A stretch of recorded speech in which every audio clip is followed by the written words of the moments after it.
So I saw this. And CNBC is recommending that you get your holiday shopping done now because there are a lot of goods that are going to be out of stock this holiday season. Now, the article kind of glosses over some of the reasons for why this is actually happening, pinning things like factory shutdowns in Vietnam and energy crises in China and Europe. But the problems facing the supply chain are far more nuanced and much more stupid than you could possibly even imagine. Take, for instance, vaccine inequality.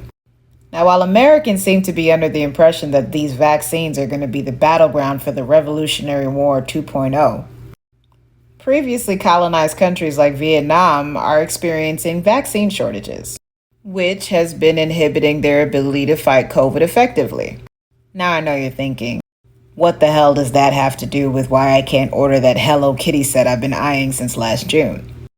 Well, thanks to resident douchebag in chief Donald Trump's desire to make America great again, by starting a trade war with China, most manufacturers move their supply base to Vietnam in order to continue to give you those cheaply produced goods that you've become so addicted to. But thanks to COVID and the global elitism that had most of the vaccines delivered to places like America, now it's kind of a problem. Then there's the energy crisis, which I think CNN did the best job of describing it as a geopolitical mess. Or better put, the result of lofty promises to shift to renewable energy without the proper infrastructure in place to actually make that shift, and the EU fumbling the ball and failing to lock in energy prices from Russia, which understandably has resulted in price gouging.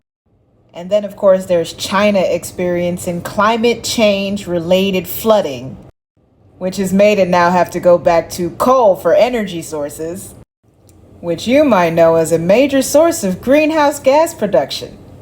Honestly, there's too many other problems to name. From poor antitrust regulation, which has resulted in monopolies being created in several places, and companies' desire to lock in customers forever by creating artificial bottlenecks. In other words, company-specific parts that only they can produce.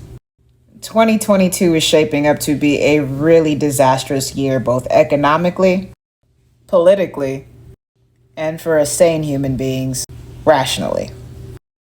But hey, if doom scrolling through the algorithm doesn't bring you joy while they collect all of your data and sell it to major companies that can't deliver you products effectively anymore, at least you know that the fall of a civilization wasn't due to aliens, just stupid humans.